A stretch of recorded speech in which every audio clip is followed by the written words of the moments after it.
Portland, Oregon, a city known for its livability, spectacular scenery, and enviable quality of life. Because of these attractive attributes, Portland is looked upon as a model city throughout the country.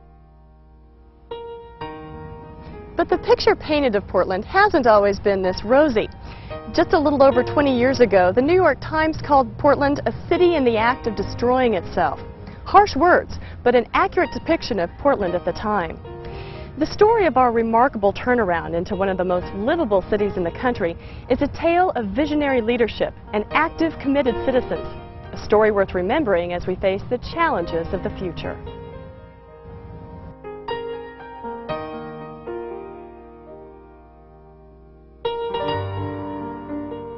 In 1938, Lewis Mumford told the Portland City Club, "I have seen a lot of scenery in my life, but I have seen nothing so tempting as a home for man than this Oregon country." The Portland that Mumford praised so strongly changed dramatically after World War II. Like other cities around the country, neighborhoods and streetcars were pushed aside to make way for the automobile. Jobs left the downtown area, and residents moved to the suburbs. It became a familiar pattern of growth promoted on the staple of new households, the television. But with the fine features of the console models. It's a better concept, the best of metropolitan living, combined with the convenience of new expressways, the efficiency of modern shopping centers, and the pleasures of suburban living. It takes all these things to be in tune with the times. All these and something more. The pride of owning a new automobile, the 1958 Rambler. In the 1950s and 60s, construction of the I-5 and Banfield freeways destroyed hundreds of Portland homes and the fabric of the proud neighborhoods of which they were a part. If you look in the back of me, you will see 30 years later a system, a freeway system that divided a community. This was once a viable, lovely community. The spirit of this community was divided, has not come back together because this freeway system did that. In the minds of traffic engineers, the I-5 and Banfield freeways were just the beginning.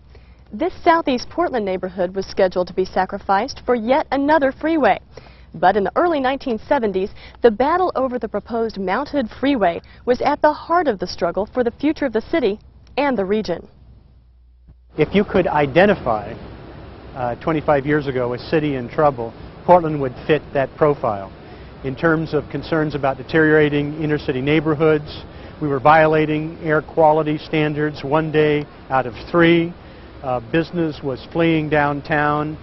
The best solutions to our transportation and land use problems were to build an urban freeway through the heart of Portland neighborhoods and build more parking in downtown Portland. And in fact, that was not the path that was followed in the course of that short period of time in terms of urban history. The community faced the issue of more freeway construction and made the conclusion, and it was difficult at the time, that that was not the way to go.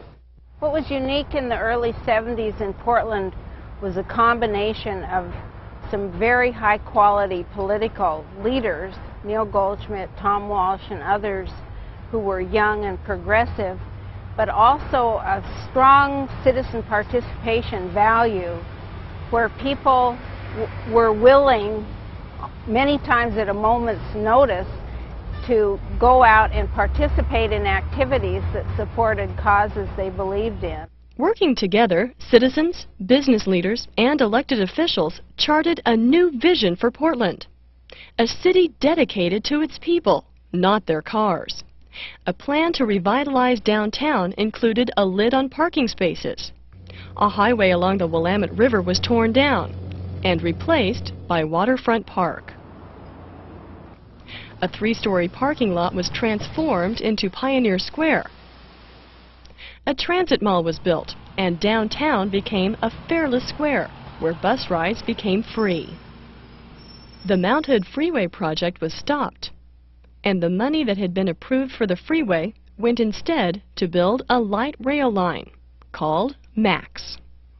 MAX, Portland's light rail transit system, was dedicated this morning in Gresham. Commuters and the curious have been riding MAX's rails today, most of the day anyway, for free. Including Mark Sanchez. He's with us live from a light rail station at Southwest 3rd and Yamhill. And Mark, for the very few who don't know about light rail, why all the excitement? Today's dedication, light rail, became an official piece of the cityscape, much like the skyline and like Portland's riverfront.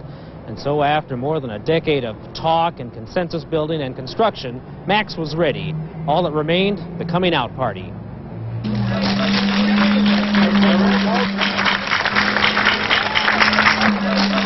Ladies and gentlemen, MAX is now part of our present and our future. MAX has become the flagship of a transit system that has pumped new vitality into Portland's downtown. Job growth has skyrocketed, while 40% of downtown commuters take transit to work. And a city that once consistently violated air quality standards now breathes cleaner air. But the MAX success story isn't limited to downtown. Over $1.2 billion of public and private development has occurred along the 15-mile line, much of it in the Lloyd Center area just across the river from downtown. We've seen the investment in light rail occur along the alignment at a rate that's 5-fold the investment in the original project itself. So it's paying back rewards every day in terms of the development that's gone along the alignment. Where we're standing here right now in the Lloyd Center is a really good example of that. There's been over $716 million worth of new development within walking distance of the stations. Convention centers are always very political where you put them. The decision of having light rail first helped move the convention center to the east side. The most interesting thing to me is it's 400,000-foot convention center.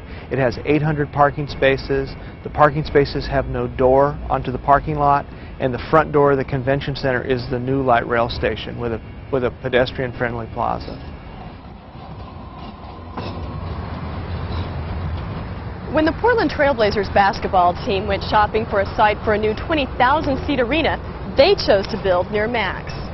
Well, we had two choices. There were suburban choices and urban choices, and really when you looked at those choices, there's kind of the suburban way of doing it, which is an arena surrounded by a sea of parking.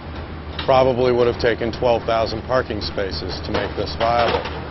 On the other hand, there was the urban alternative, where we end up with the same 2,500 on-site spaces that were here in the first place. We simply rebuild them into structures. And the real reason that was viable is because of two things. We were, one, able to take advantage of the parking resources already in the district, but most important was the fact that light rail and the MAX station sits right over there. Light rail made it viable and possible to build this arena at this location. It's the reason it's here today. MAX has also had an impact in suburban areas, where a new way of thinking about the relationship between land use and transportation has emerged. It definitely has had an impact on our city for the good. The other thing I think it's done is make us think about our land use. And I think that's why we're about 5 years ahead, I'm told, of other cities in the region. Because having this large public investment makes you look at how you're doing your land use. And so I think, for example, we're ready to have more compact, dense growth along light rail. Our citizens have told us that's the way they want us to develop our city, and then have more open space, which they voted to buy. And I think it's been a definite asset in helping us manage our growth. Growth management. It's a familiar term here in Oregon. Because of the state's historic land use planning law, an urban growth boundary has been drawn around the Portland metro area to prevent urban sprawl. But some people worry that the boundary itself isn't enough if what's being built inside the line is still just more sprawl. The region is using light rail as a tool to help manage and shape future growth.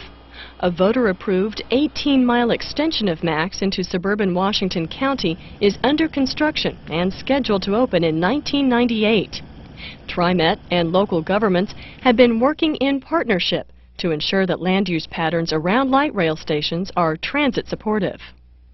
The West Side Light Rail project, in a way, is a billion-dollar development gamble. We built it literally out into the middle of vacant fields. There's more vacant land around 2 stations on the west side than all the land there was vacant on the east side. So it's as much of a development strategy, a growth shaping strategy. It's really tied to what this region's trying to do in terms of controlling its destiny, shaping growth, and so from that perspective, the West Side Light Rail project is as much a land use project as it is a transportation project. As construction of West Side MAX continues, the region faces its biggest challenge yet. More and more residents move in, and the pressure's on to expand the urban growth boundary. Metro, the only elected regional government in the country, has adopted an ambitious plan for how the region should grow in the next 50 years. Region 2040 calls for more compact development, greater transportation options, new development focused along transit corridors, and preservation of open spaces and natural areas. Residents are expressing their strong support for these concepts at the ballot box. Voters recently approved bond measures for protection of natural areas and a third light rail line, a 25-mile extension known as South North. Despite MAX's success and strong public support, approval for the state's share of light rail funding faced stiff opposition in the 1995 legislature. After a long, bitter battle, light rail funding was approved, in part because of broad-based citizen support from around the state. There's expectations on all of us that we are going to act in a prescribed manner, that those of us in rural communities are going to be hostile to the urban areas, and that we are going to be protective, and we are not going to enter into dialogue, and we are not going to communicate, and we are not going to jointly try to solve all of our problems. And as long as we do that, future generations aren't going to benefit at all. We're not going to end up with communities that we like or we can live in.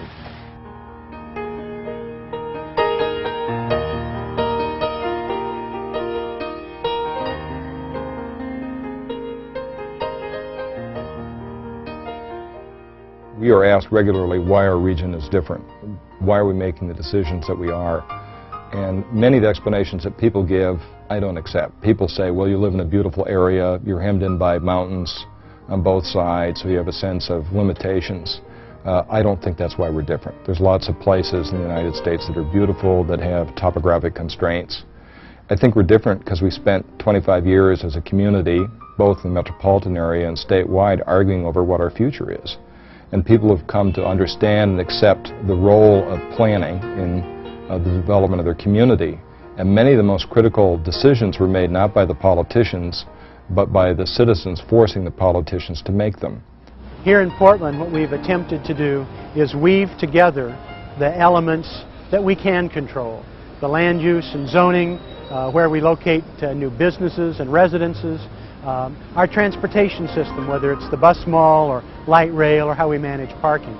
It's that interplay of forces that have given us the opportunity to not be sort of captive to events that have paralyzed and led to the deterioration in other communities, but it's given us a chance to push back and help shape our future according to a vision that we in our community have defined for ourselves. As the Portland metro area races to keep up with growth, it will need all the tools it has used in the past to maintain its quality of life. But it won't be easy. It takes pride, vision, and commitment to stay on the right track.